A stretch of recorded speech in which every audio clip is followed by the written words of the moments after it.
नमस्कार दोस्तों, आपका स्वागत है एक बार फिर से आपके अपने चैनल शास्त्र ज्ञान में। दोस्तों, आप कुछ नया सीखना चाहते हैं तो हमारे चैनल को सब्सक्राइब करें। दोस्तों, नवरात्रि में किसी भी दिन चुपचाप माँ दुर्गा का नाम लेते हुए गाय को खिला देना, ये एक चीज फिर देखना कैसे माँ दुर्गा आपकी सभी समस्याओं का संपूर्ण रूप से अंत कर देती है। दोस्तों, नवरात्रि का पावन पर्व शुरू हो चुका है। ऐसे में हर कोई माँ दुर्गा की कृपा पाना चाहता है, पर आज के इस समय में कई ऐसे लोग हैं जो अपनी समस्याओं से परेशान हैं पर उनका निवारण नहीं जानते। इसलिए आज हम आपको गुरुजी द्वारा बताए गए गाय से जुड़े एक ऐसे असरदार उपाय के बारे में बताने जा रहे हैं, जिसको अगर आप इस शारदीय नवरात्रि में किसी भी समय कर लेते हैं तो माँ दुर्गा आपसे खुश हो जाएगी और आपकी किस्मत चमक जाएगी और आपके घर से तुरंत ही हर प्रकार की गरीबी और हर प्रकार की समस्याओं का नाश हो जाएगा। दोस्तों, यह उपाय आपको जरूर करना चाहिए, क्योंकि यही एकमात्र ऐसा उपाय है जो कि आपको जल्द से जल्द धनवान और मालामाल बना देगा। इसलिए इस आसान से असरदार उपाय को जानने के लिए वासियों को आखिर तक जरूर देखें। और दोस्तों, अगर आप भी अपने जीवन में माता रानी की कृपा पाना चाहते हैं तो वीडियो को लाइक करके कमेंट में जय माता दी लिखना ना भूलें। और अगर आपने अभी तक चैनल को सब्सक्राइब नहीं किया है तो चैनल को जरूर सब्सक्राइब कर ले। दोस्तों, गाय के अंदर सभी देवी देवताओं का निवास माना जाता है, तो आप सुबह जो पहली रोटी बनाते हैं वो अगर गाय को खिलाते हैं तो सभी देवी देवताओं का आशीर्वाद मिलता है। गाय को गुरु के साथ जोड़ा गया है, यानी गुरु ग्रह के साथ, बृहस्पति ग्रह के साथ। इसलिए नवरात्रि के दिन गाय को रोटी पर एक चुटकी हल्दी डालकर खिलाए तो सुख संपत्ति धन ऐश्वर्य बढ़ता है, दुष्ट ग्रह शांत हो जाते हैं। जो लोग मानसिक रूप से परेशान हैं वह गाय को रोटी पर थोड़ा सा गुड़ रखकर खिलाएं, ये तो सकारात्मक ऊर्जा आती है, टेंशन खत्म होती है, स्वास्थ्य अच्छा रहता है। और अगर आपको लगता है कि आपके सभी ग्रह खराब है तो ऐसे में गाय को पहली रोटी रोज खिलाएं, सभी ग्रह धीरे धीरे हो शुभ हो जाएंगे। कभी कभी जीवन में लंबे समय से कोई शुभ मंगलकारी नहीं हो रहे होते हैं, तब ऐसे में आप गाय को रोटी खिलाएं। गाय के मस्तक को छूकर अपनी मन्नत कहे, प्रणाम करें, पैर छुए तो आपकी मन्नत जरूर पूरी होगी। तो यह था गाय को आप क्या खिलाए उसके बारे में, लेकिन गाय को क्या नहीं खिलाना चाहिए अब हम वो भी जान लेते हैं। दोस्तों, गाय को रोटी तो हर कोई खिलाता है, अब ये रोटी बासी बिल्कुल भी नहीं होनी चाहिए, यानी कि जो एक दिन की पहले की रोटी बनी रहती है और आप जो दूसरे दिन सुबह सुबह खिला देते हैं वो नहीं खिलानी चाहिए। कई बार आप रोटी बना लेते हैं और उस दिन गाय मिलती नहीं तो रोटी रखी रह जाती है, फिर वो अगले दिन गाय को खिलाने से गाय का अपमान माना जाता है, वो रोटी बासी कहलाती है। इसीलिए गाय को एक दिन पहले की बची हुई रोटी कभी नहीं खिलानी चाहिए। सड़ी गली चीजें, खराब चीजें गाय को कभी नहीं खिलानी चाहिए, इससे घर में परेशानी आती है।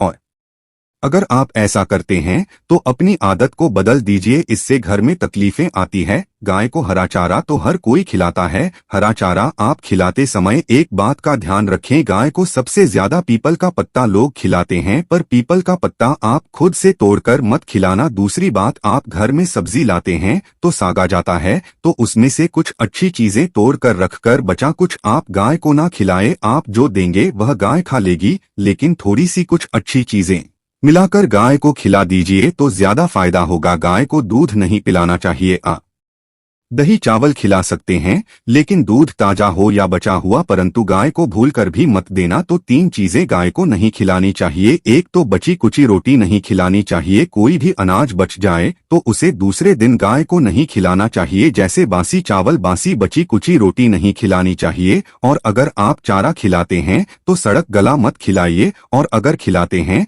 तो उसके साथ कुछ अच्छी चीजें मिला लें। और गाय को दूध भी नहीं पिलाना चाहिए, तो ये चीजें गाय को बिल्कुल भी नहीं खिलानी है, नहीं तो घर में गरीबी आती है, माता लक्ष्मी आपके घर में वास करना छोड़ देती है। दोस्तों, 84 लाख योनियों के सफर करके आत्मा अंतिम योनि के रूप में गाय का रूप धारण करती है। गाय लाखों योनियों का वह पड़ाव है जहां आत्मा विश्राम करके आगे की यात्रा शुरू कर दी है। दोस्तों, गाय का कोई अपशकुन नहीं होता। जिस भूभाग पर मकान बनाना हो तो वहां पर अगर आप 15 दिन के लिए गाय और बछड़ा बांध देते हैं तो वो जगह पवित्र हो जाती है। ऐसी जमीन से बहुत सारी असुर शक्तियां का नाश हो जाता है, क्योंकि गाय में सकारात्मक ऊर्जा का भंडार माना गया है। दोस्तों, गाय का मार्ग रोकना, अगर आप कहीं भी जा रहे हैं और गाय माता आपका मार्ग रोक दें तो यह बहुत ही शुभ माना जाता है। गाय और बछड़े का दर्शन एक साथ आपको हो जाए तो आपकी सफलता का प्रतीक माना जाता है। अगर आपके घर के आसपास गाय घूमती रहती है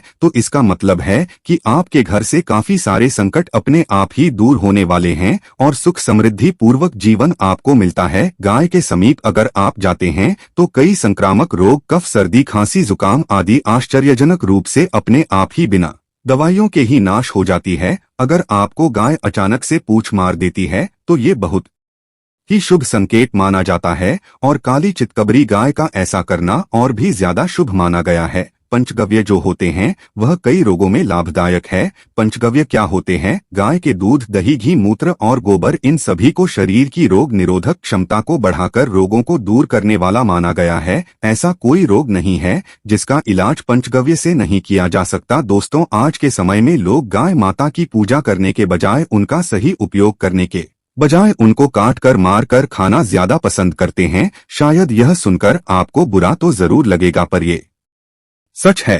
और गाय को रोटी देने से न केवल सुख समृद्धि की प्राप्ति होती है बल्कि बरकत होने लगती है। अगर आप गाय को पाल सके तो अच्छी बात है, लेकिन आज के मॉडल युग में जहां लोगों को शायद खुद के घर में रहने की जगह नहीं है, ऐसे में गाय को रखना थोड़ा कठिन और महंगा हो सकता है। ऐसे में आप गाय को रोटी तो दे ही सकते हैं। कम से कम रोटी देकर आप सुख समृद्धि को प्राप्त कर सकते हैं। आपके घर में बरकत होने लगती है। हमारे बुजुर्ग हमेशा कहते आए हैं कि गाय को रोटी खिलाना चाहिए, लेकिन समय के चलते गाय की सेवा हर कोई नहीं कर पाता। कम से कम रोटी तो आप खिला ही सकते हैं। अगर रोटी भी नहीं खिला सकते तो जैसे काफी सारे जो हमारे भाई बहन विदेशों में रहते हैं तो उनको गाय नहीं मिलती है, वह पूछते हैं कि हम कैसे गौ सेवा करें। आप ऐसा कर सकते हैं, आप गाय के नाम के पैसे निकालते जाएं और फिर आप चाहे तो कभी इंडिया आए तो आप गौशाला में दान दे दें, या फिर आप चाहे तो वहीं पर किसी गरीब को गाय के नाम की रोटियां खिलाए, या फिर किसी भी अनाथ आश्रम में चले जाएंगे, किसी वृद्धाश्रम में चले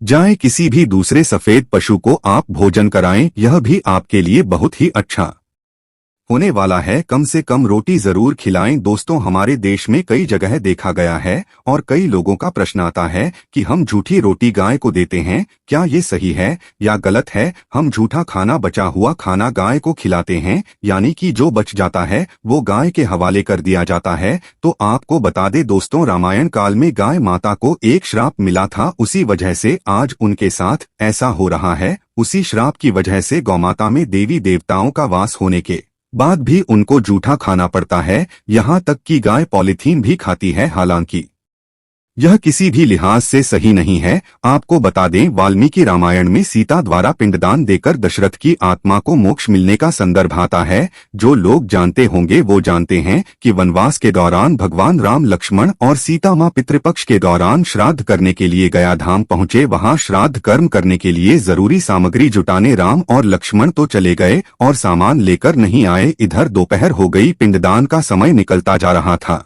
सीता माँ घबराने लगी, तभी दशरथ की आत्मा ने पिंडदान की मांग कर दी। अब गया जी के आगे फाल्गुनी नदी पर अकेली सीता जी मुश्किल में पड़ गई। उन्होंने फाल्गुनी के साथ वटवृक्ष, केतकी के फूल और गाय को साक्षी मानकर बालू का पिंड बनाया और स्वर्गीय राजा दशरथ अपने ससुर के नियमित पिंडदान कर दिया। थोड़ी देर में जब भगवान राम और लक्ष्मण लौटे तो उन्होंने कहा कि समय निकल जाने के कारण मैंने पिंडदान कर दिया, बिना सामग्री के पिंडदान कैसे हो सकता है? इसीलिए राम जी ने सीता माँ से इसका प्रमाण मांगा। तब सीता माँ ने कहा कि जो फाल्गुन नदी के रेत है, केतकी के फूल हैं, गाय और वटवृक्ष है, जो मेरे द्वारा किए गए श्राद्ध कर्म की गवाही दे सकते हैं। इतने में फाल्गुनी नदी, गाय और केतकी के फूल तीनों इस बात को मुकर गए और उन्होंने कहा सीता माँ झूठ बोल रही है, सिर्फ वटवृक्ष ने सही बात कही। तब सीता जी ने दशरथ का ध्यान करते हुए उनसे ही गवाही देने की प्रार्थना करी। दशरथ जी ने सीता माँ की प्रार्थना को स्वीकार करके घोषणा की थी, एंड वक्त पर सीता ने मुझे पिंडदान कर दिया। इस पर राम आश्वस्त हुए, लेकिन तीनों गवाहों द्वारा झूठ बोलने पर सीता जी उनसे क्रोधित हो गई और उन्हें